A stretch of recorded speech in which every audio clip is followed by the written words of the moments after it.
आङो बे समाव रादाब बिबुंसार उदालगुरि जिल्ला दुलाराय बर' फरायसा आफादनिफ्राय जोङो लानाय जादों प्रेस मिट आरो बे समाव बे रादाब बिबुंसारनि गेजेरजों बड'सा, बड'लेण्ड बुब्लि, बड'लेण्ड रादाब, बड'लेण्ड टुडे आरो रियेल लाइफनि साफ्रोमबो नायगिरि आरो जोंनि बड'लेण्डआव थानाय रायजो राजा बयनिसिमबो उदालगुरि जिल्ला दुलाराय बर' फरायसा आफादनिफ्राय गोजोन आरो गाहाम हामलायनायखौ आं गिबियाव जासिग्रोबाय। जोङो दिनै बे प्रेस मिटखौ लानायनि जाहोनानो जाबाय थांनाय समाव दिल्लीयाव जायफोरानोखि आलादा रायजो बिनानै धरना खालामहैदोंमोन बिथांमोना गोबां दुलाराय बर' फरायसा आफादनि सायाव माखासे सोंखारिदों, अजद दैखांदों। दा बिनि थाखायनो जोङो माखासे सोंथि बिथांमोनखौ जोङो खालामनो नागिरदों आरो बिथांमोनखौ जोङो माखासे खोथा बुंनो लुबैदों।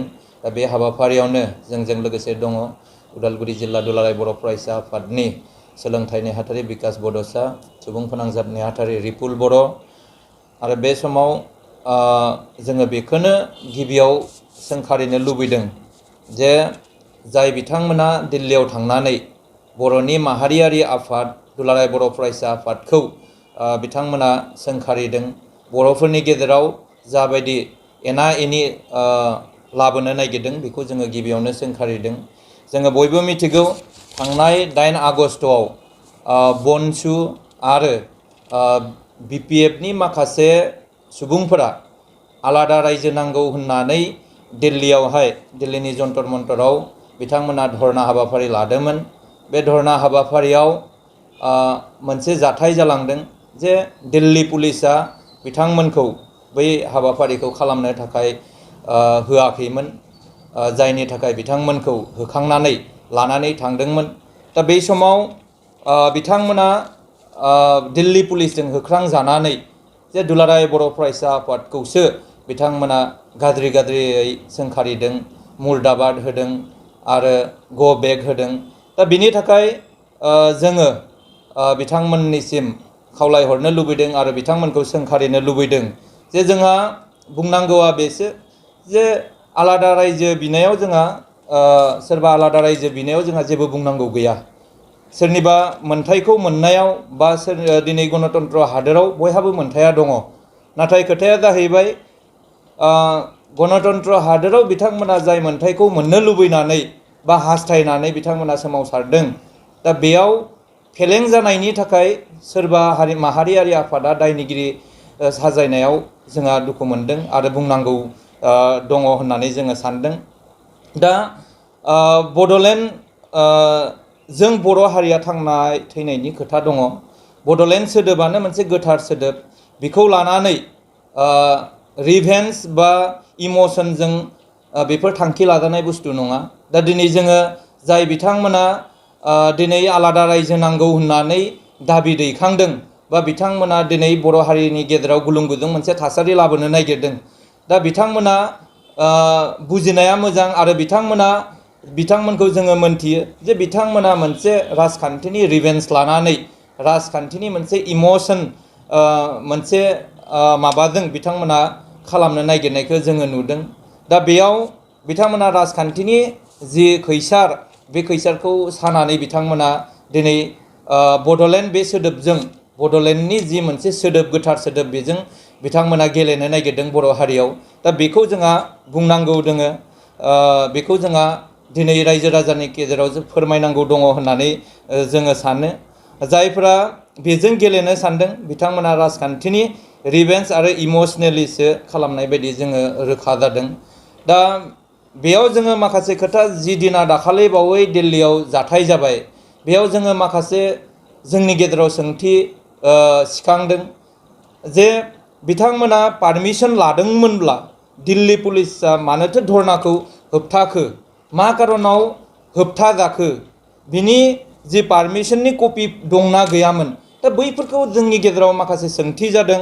दा बेयाव बेखौनो नुदों जे बिथांमोना जाय बिथांमोन दिनै बनसुनि आफादगिरि मनजिलमोन बा दिनै दावराव देख्रेबानो होन सानसुमा खुंगुर बसुमतारी मोनहा दिनै मोनसे थांखि लानानै बा बिथांमोना बे सोमावसारनायखौ लिड लानानै बिथांमोना थांदों।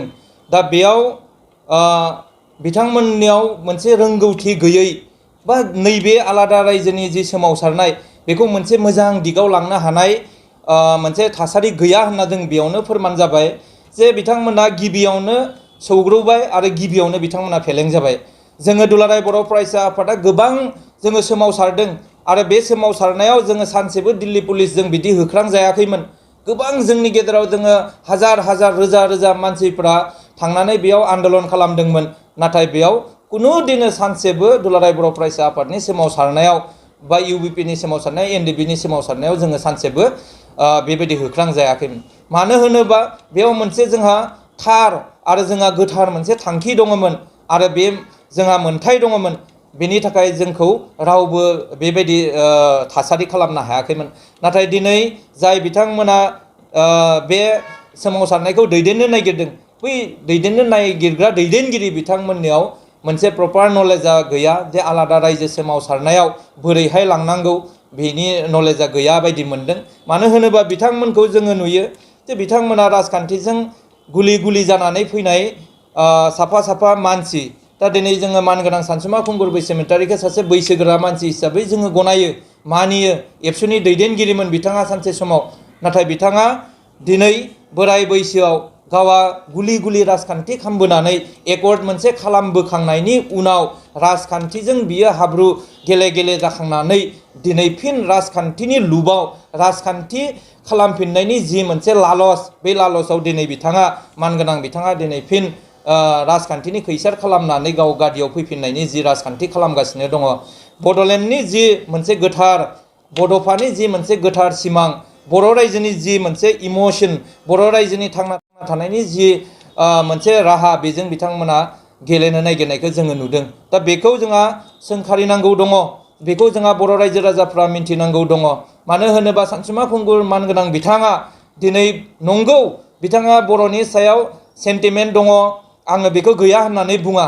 नाथाय बिथाङा जिबायदि सासे बैसोगोनां बर'नि सासे दैदेनगिरि हिसाबै बिथाङा बयखौबो खौसे खालामनानै जुदि सोमावसारनायखौ लाङोमोनब्ला एना एनि खालामालासिनो बेयाव जोङो गनायथाव जागौमोन। नाथाय दिनै बिथांनि थांखिया मा? बिथाङा दिनै राजखान्थिनि अकल राजखान्थिनि थाखायसो बिथाङा नैबे खेलाखौ बड'लेण्डनि जि आन्दलननि खेला बेखौ खालामनाय बायदि जोङो नुनो मोनदों। मानो होनोबा बिथाङा मोनसे एकर्ड खालामखांनायनि उनाव राजखान्थियाव हाबदोंमोन। जेथिया राजखान्थियाव बिथांनि फिल्डआ गाज्रि जाबाय बेयाव बिथाङा टिकेट मोनाखैमोन BPF निफ्राय। बेयाव बुरगानानै साननैसो एबसुजों फैबाय। एबसुनिफ्राय UPPL नि दैदेनगिरिफोरजों बिथाङा लिंक लाबाय। बेयावबो बिथाङा टिकेट मोनैनि थाखाय दिनै गुबुन मोनसे खेलाखौ बिथाङा गेलेनो नागिरदों। गेमखौ गेलेबोबाय हानायखौ जोङो नुबोगासिनो दङ।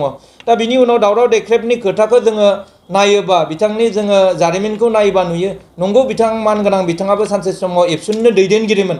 नाथाय एबसुनि दैदेनगिरि जानानै जितियानोखि दुलाराय बर' फरायसा आफादा मैखोमै आन्दलन खालामबाय हादोंमोन बै समाव दावराव देख्रेबा बबेयाव थैनानै दङमोन?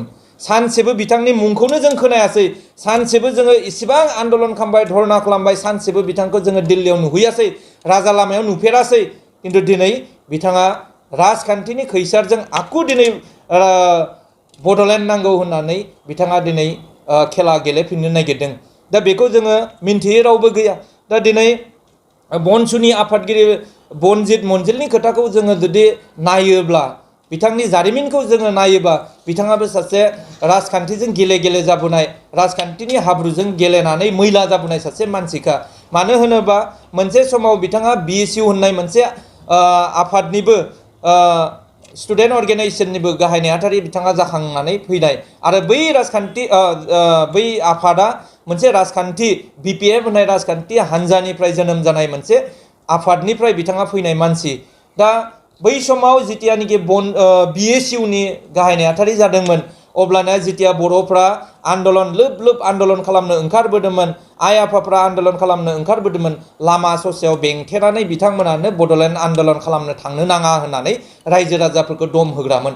गारिनिफ्राय बोख्लायनानै बुनो नागिरग्रा मानसिमोन बिसोरो एबसुनि आन्दलन NDPनि आन्दलनाव थांनो नागिरबा।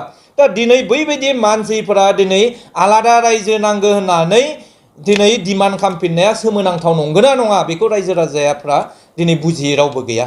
दिनै मा कारनाव दिनै मनजिल मोना दिनै आलादा रायजो नागिरदों बे खोथाया दिनै रोखा जादों जे आलादा रायजोनि इमोशन, आलादा रायजोनि खोथाखौ लानानै बर' रायजो राजाफोरखौ इमोशनेलि ब्लेकमेल खालामनो नागिरनाय मोनसे षड़यन्त्रखौ जोङो खालामनाय नुदों। मानो होनोबा बर' रायजो राजाफ्रा बड'लेण्ड होननाय सोदोबजोंनो गासैबो थै रोदा गासैबो नांफाजोबनानै दङ।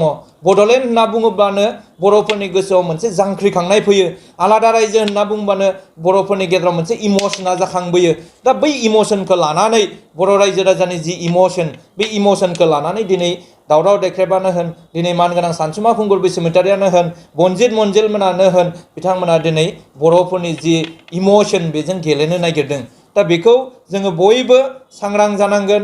जोङो बयबो दिनै बुजिनो रोंनांगोन जे बिथांमोना मा कारनाव दिनै आलादा रायजो बिनो फैदों।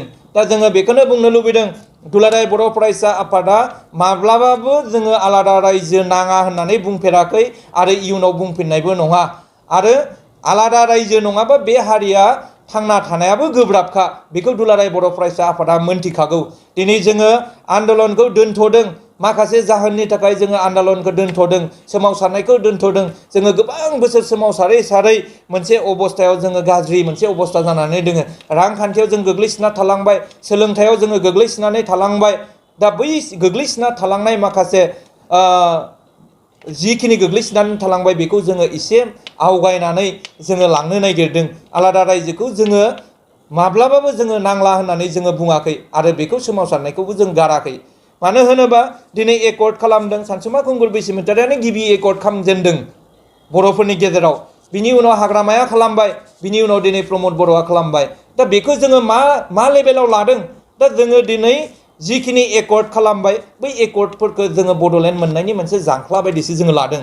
स्टेप जोङो बेजों गाखोलांनानै जोङो मा आलादा रायजोखौ मोनहैनायनि जांख्लासो जों बनायनानै लानाय बायदि जोङो मोनसे साननानै लादों दिनै। दा बेयाव जोङो गाखोलांनानै जोबथा खेबनि थाखाय जों आन्दलन खालामनानै जोङो आलादा रायजोखौ लाबोनांगोन। दा बेयो जोंनि मोनसे मिशन। दा बेयाव जोङो मोनसे बुस्थुखौ नोजोर होनांगोन जे गासैबो बुस्थुआ दिनै आलादा रायजोखौ जोङो 50 बोसोर जोङो नायगिरबोबाय, 30 बोसोर 40 बोसोर आन्दलन खालामबोबाय। बियो मोनसे गोलाव प्रसेस। बियो दिनै जानांगौ होनना बुंबानो जानायबो बुस्थु नङा आरो जाया होननानै बुंनायबो बुस्थु नङा। दा बेखौ जोङो गोलाव मोनसे लेभेलाव जोङो लांनांगोन। लासै लासै जों स्टेप बाय स्टेप लांनांगोन। मब्लाबा जों थाद'दों, मब्लाबा वान स्टेप जों बेक जादों, मब्लाबा जोङो आवगायलांफिननोबो गोनां जादों। दा बे लेभेलजोंसो जोङो सोमावसारनायखौ लांगासिनो दङ। नायै नायै दिनैनि दिनाव ओरैबायदि मोनसे अबस्था फैदों जे दिनै हाथियार लानानै गावख्रुबनानै सुख्रुबनानैबो जों आन्दलन खालामनायनि जोंनियाव दिनै थासारि गैलिया। दिनै आन्दलन खालामनो नागिरब्लानो, हाथियार लानानै सोमावसारनो नागिरोब्लानो गावख्रुब सुख्रुब जोंखौ मा खालामदों जोङो नुदों। दा बेखौ जोङो लासै लासै जोंबो रोंखा राखा साखा फारा जानानैसो जोङो सोमावसारनायखौ लांनांगोन आरो बिदिसो दुलाराय बर' फरायसा आफादा लांनो नागिरदों। दा नाथाय जाय बिथांमोना दिनै आलादा रायजोखौ लानानै खेला गेलेनो नागिरदों, बिथांमोना दिनै राजखान्थिनि राजखान्थिया दिनै राजखान्थि जोङो जि इलेक्सन फैगासिनो दङ, जा एमपि इलेक्सन, बिनि उनाव बिटिआर इलेक्सन, बिनि उनाव एसेम्बलि इलेक्सन, बेखौ टारगेट खालामनानै उखा मुखा खालामनाय बायदि जोङो नुदों। दिनैनि जायफ्रा सोमावसारदों दिनैनो जाथारनांगौ बेबायदिखौ जोङो नुदों। दा जोङो मोनसे खोथाखौ नोजोर होनांगोन जे जोङो दहायनो बुंदों जे आलादा रायजोखौ जोंहा दाबिनायाव जोंहा खुनु बुंनांगौ गैया। नाथाय जाय सोदोबा एबसुआ जोनोम होनाय बुस्थु, बड'लेण्ड होननाय बुस्थुआनो दुलाराय बर' फरायसा आफादनिसो जोनोम होनाय। दुलाराय बर' फरायसा आफादासो जोनोम होदों, बड'फायासो जोनोम होदों। बै जोनोम होगिरिफोरखौनो दिनै गावनि असे बिमा बिफा जोनोम होगिरिखौनो दिनै जोगारनानै सोरबाया दिनै बेखौ लांनो नागिरनायखौ जों खैज' खालामनो हायाखै। मानो होनोबा बिथांमोनखौ जों आसा खालामनो हायाखै। लामा ससेयाव थांनानै बिथांमोना दिनै आलादा रायजोनि जि सोमावसारनाय बेखौ गारना दोनहैगोन बायदि जोङो मोनसे अनुभब खालामदों। मानो होनोबा बेखौ बिथांमोना जोनोम होआखै। बे सोदोबखौ, बे सोमावसारनायखौ बिथांमोना जोनोम होआखै। बिनिखायनो बिथांमोननि सायाव जोंहा कुनु फोथायनाय गैया, बर' रायजो राजानियाव फोथायनाय गैया। दा बिनिखायनो जोङो जाय जोनोम होदों बेनो बिनि फिनिशिंखौ होनांगोन। दा दुलाराय बर' फरायसा आफादनियावनो बेनि गासैबो रेसपन्सिबिलिटिस आरो डिउटिसा दङ। आरो बेखौ जोङो दिनै बुंनो लुबैदों जे आलादा रायजोनि सोमावसारनाया सानसे जाफिनगोन आरो बेखौ एबसुआनो खालामफिनगोन। रायजो राजाया बेयाव गोनो गोथो जानांगौनि कुनु खोथा गैया। नाथाय जोङो दिनै सोरबा लामा ससेयाव फैनानै बारस'फैनानै लामा आन्दाय होनो नागिरनाय मानसिफोरनि सायाव जोङो आलादा रायजोखौ जोङो हगारनानै होनो हाया। बर' जातिनि थैनाय बड'लेण्ड होननाय बुस्थुआनो दुलाराय बर' फरायसा आफादनिसो जोनोम होनाय। दुलाराय बर' फरायसा आफादासो जोनोम होदों, बड'फायासो जोनोम होदों। बै जोनोम होगिरिफोरखौनो दिनै गावनि असे बिमा बिफा जोनोम होगिरिखौनो दिनै जोगारनानै सोरबाया दिनै बेखौ लांनो नागिरनायखौ जों खैज' खालामनो हायाखै। मानो होनोबा बिथांमोनखौ जों आसा खालामनो हायाखै। लामा ससेयाव थांनानै बिथांमोना दिनै आलादा रायजोनि जि सोमावसारनाय बेखौ गारना दोनहैगोन बायदि जोङो मोनसे अनुभब खालामदों। मानो होनोबा बेखौ बिथांमोना जोनोम होआखै। बे सोदोबखौ, बे सोमावसारनायखौ बिथांमोना जोनोम होआखै। बिनिखायनो बिथांमोननि सायाव जोंहा कुनु फोथायनाय गैया। बर' रायजो राजानियाव फोथायनाय गैया। दा बिनिखायनो जोङो जाय जोनोम होदों बेनो बिनि फिनिशिंखौ होनांगोन। दा दुलाराय बर' फरायसा आफादनियावनो बेनि गासैबो रेसपन्सिबिलिटिस आरो डिउटिसा दङ। आरो बेखौ जोङो दिनै बुंनो लुबैदों जे आलादा रायजोनि सोमावसारनाया सानसे जाफिनगोन आरो बेखौ एबसुआनो खालामफिनगोन। रायजो राजाया बेयाव गोनो गोथो जानांगौनि कुनु खोथा गैया। नाथाय जोङो दिनै सोरबा लामा ससेयाव फैनानै बारस'फैनानै लामा आन्दाय होनो नागिरनाय मानसिफोरनि सायाव जोङो आलादा रायजोखौ जोङो हगारनानै होनो हाया। बर' जातिनि थैनाय थांनाय इमोसन जोङो बिथांमोननि आखायाव हगारनानै होनो हाया। दिनै BSU दानानै मा खालामखो? 2 बोसोर 3 बोसोरनि उनाव ज्राब गारनानै दोनबाय दिनै BSUखौ। दिनै बनसु दादों, दिनै बनसुखौबो गाबोन सबनायाव लागै बिथांमोना लांनो हागोन ना हाया कुनु गेरेन्टि गैया। सानसुमा खुंगुर बसुमतारिया दिनै मा दल बाग्रा दिनै बहाबा एकर्ड खालामदों, बै एकर्डखौ जाफुङालासिनो रिजेक्ट खालामबोदों। माब्लाबा दिनै BPFआव हाबदों, BPFखौ बिथाङा जोगारनानै BPFआव मुलाम्फा गैयिनि थाखाय बिथाङा नागारनानै फैदों आरो गुबुनाव सुबिदा लाफैदों। बैबायदि सुबिदा बायदि मानसिफोरनि आखायाव दिनै जोंनि जि आलादा रायजोनि जि मोनसे सोमावसारनाय बेखौ जों हगारनानै होनो हाया। दिनै खोनाब्ला दुखु मोनगोन, खोनाब्ला जोंखौ गाबोन सोंखारिगोन। सानसुमा खुंगुर बसुमतारियानो होन बा सोरबा दावराव देख्रेबानो होन, मन्जिदानो होन। नाथाय जोङो रावनिबो गोसोखौ दुखु होनो जोंहा राइट्स गैया। जों सानाबो, दुलाराय बर' फरायसा आफादा जों सानाबो। नाथाय जेतियानोखि जोंनि सिथ्लायावनो फैनानै जोंखौ सोंखारिगोन, जोंनि सिथ्लायावनो फैनानै जोंखौ गाग्लोबफैगोन, बेयाव दुलाराय बर' फरायसा आफादा माब्लाबाबो सिरि थानाय नङा। मानो होनोबा जोङो माब्लाबाबो दिल्लीयाव थांनाय खोथाखौ जोङो बिथांमोनखौ जों सोंखारियाखैमोन। दिल्लीयाव थांनायखौ जोङो बिथांमोनखौ मिनियाखैमोन। दिल्लीयाव थांनाय खोथाखौ जोङो आलादा रायजो दाबि हैनायखौ जों कुनु बादा होआखैमोन। नाथाय बिथांमोना जोंखौसो उल्थायै मा खालामबाय? जोंनि सिथ्लायावनो फैनानै जोंखौसो रायफैबाय। जोंखौ दुलाराय बर' फरायसा आफादनि जि आलादा रायजोनि सोमावसारनायनि जि सिथ्ला बेयाव फैनानै बिथांमोना जोंखौसो सोंखारिफैबाय। दा बेयाव नाथाय जोंहा सिरि थानांगौनि गैया। सिरि थानांगौ बेयाव जेबो जोंहा खोथा गैया। जोङो सैथोजों जोङो अराय सम नांनानै थांगोन। दा मोनसे खोथा जोङो बेयाव गोबां सोंथि जादों, बिथांमोननियाव प्रपार प्लानिं दङना गैयामोन। दा दिनै उन्दै उन्दै बैसोनि गथ'फोरखौ लानानै थांदों, स्टुडेन्टफोरखौ लानानै थांदों, मिसगाइड खालामहैदों, बेनि रेसपन्सिबिलिटिसखौ सोर लागोन? दिनै जुदि ट्रेनाव मायबा मोनसे जानानै फैयोबा, दिनै जुदि मायबा मोनसे जाथाय जानानै फैयोबा बिनि रेसपन्सिबिलिटिसखौ सोर लागोन? सानसुमा खुंगुर बसुमतारिया लानो हागोन ना हाया? दावराव देख्रेबा लानो हागोन ना हाया? मन्जिलमोना लानो हागोन ना हाया? मानो होनोबा बिराद उन्दै उन्दै गथ'फोर थांदों।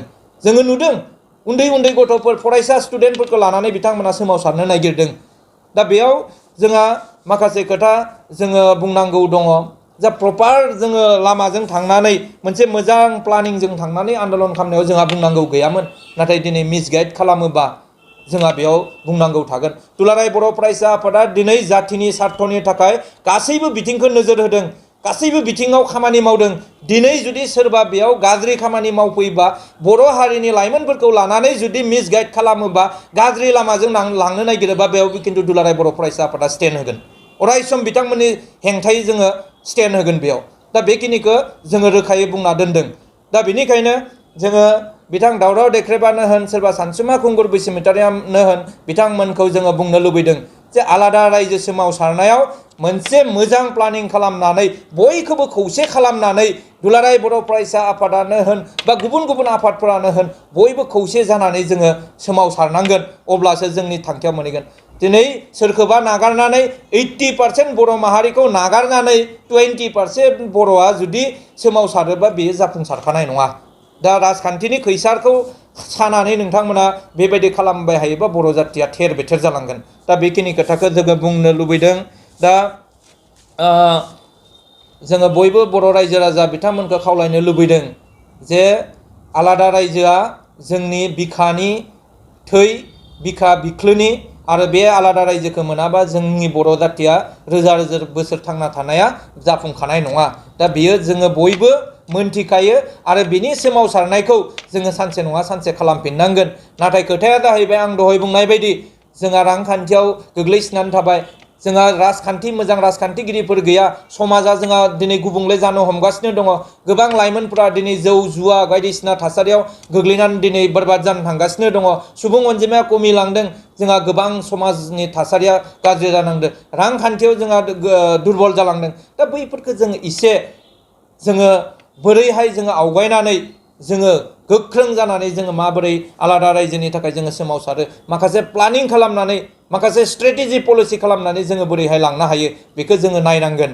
दा मोनसे एकर्ड खालामदों बिटिआर एकर्ड, बे बिटिआर एकर्डखौबो जों नायनांगोन। बिटिआर एकर्डआव मानो होनोबा जोङो बड'फाया जिखिनि आलादा रायजोनि थाखाय डिमान्ड खालामदोंमोन 92टा चार्टार अफ डिमान्ड, बे 92टा चार्टार अफ डिमान्डनि 90% बिटिआर एकर्डआव हाबदों।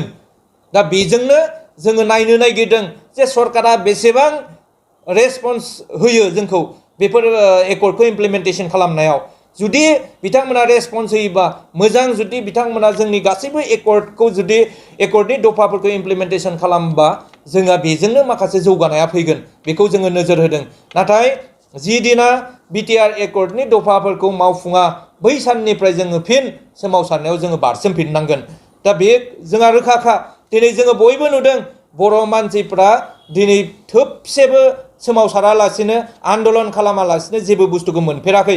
आरो बेखौ जोङो जुजिनानै नाजानानै सोरबा षड़यन्त्रकारिफोरनिफ्राय जुजिनानैसो जोङो जोंनि मोन्थायफोरखौ मोननो हादों। आरो इयुनावबो बेनो, दिनै जोङो हाग्रामानि जुनारफोर बायदि जानांगोन। जायनो गोहो गोरा बोलो गोरा जुजिनानै थायो बेसो हाग्रामायाव थांनानै थायो, हाग्रा गेजेराव। नङाबा जुनारफोरा बेजों बे अरलायनानै थैजोबलाङो, थैनो गोनां जायो। जायनो दुरबल बेनो हाग्रायाव जिउ जोबनो गोनां जायो। दा जोंबो बे बुहुमाव जुजिनानै थांना थानांगोन आरो जुजिनायखौ जों अरायसम लाखिलांनांगोन। अब्लासो बर' हारियाव जोङो माखासे मोननांगौ मोन्थायफोरखौ मोनगोन। जोङो बुङाखै जुजिनाङा, दिनै जुजिनाया गैला, बर'फोरनि गेजेराव जुजिनांगौ गैला होननानै जों बुङाखै। एकर्ड खालामनानै जोंहा जुजिनांगौ गैला होननानै दिनै दुलाराय बर' फरायसा आफादा बुङाखै। दिनै गोबां चेलेन्ज फैदों दुलाराय बर' फरायसा आफादनियाव, बै चेलेन्जफोरखौसो जों जुजिगासिनो दङ। दा दिनै रायजो राजाया जोंजों हेफाजाब होनांगोन, जोंखौ फोथायनांगोन। रायजो राजाया फोथायो, नाथाय माखासे षड़यन्त्रकारि सानैसो मानसिफ्रा बर' जातिखौ थेर बेथेर खालामनायनि मोनसे षड़यन्त्र खालामगासिनो दङ। बेयो नाथाय बिराद दुखुनांथावना बाथ्रा। दा खोथाया जाहैबाय ससियेल मिडियायाव जोङो नुदों गोबां दुलाराय बर' फरायसा आफादखौ सोंखारिदों।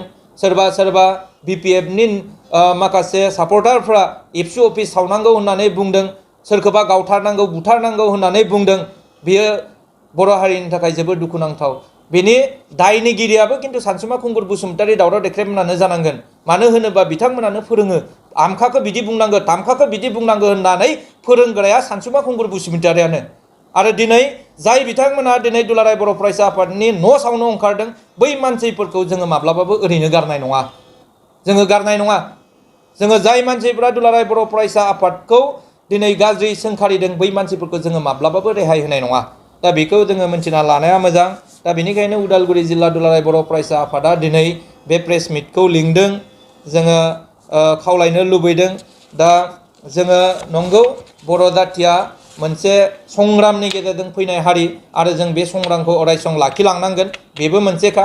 आरो बे संग्रामनि लांनो थाखाय जोङो नाथाय बयबो खौसेयैसो जानांगोन, जोङो खौसेयैसो जों संग्राम खालामनांगोन। बिदि एना एनि सोरखौबा रायनानै सोरखौबा दोनथ'नानै जों संग्राम खालामोबा सोमावसारोबा जोंनि मोननांगौ मोन्थायखौ जों मोननो हानाय नङा।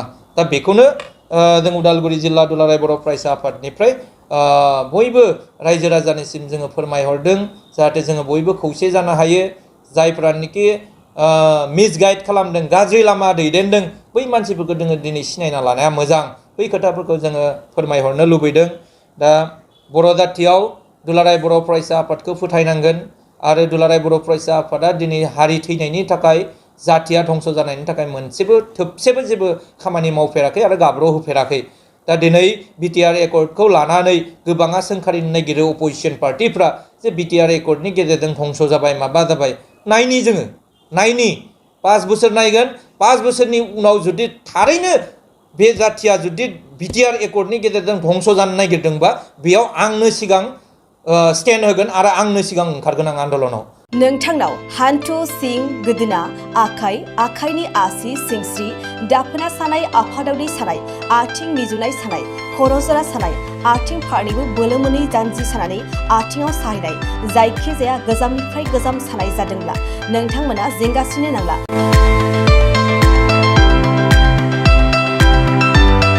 नोंथांमोननि थाखाय खम बेसेनावनो लाबोदों फिल नेचार जइन्ट पेन वेल बे थाव मालिसखौ फुनोब्लानो नोंथांनि गासै सानाय जेंनाया खारगोन अब्ला मानोथो गोबाव खालामखो अर्डार आरो गोबां मोनथिनो थाखाय नैबे जानबुं नङाव फन खालाम 9974030738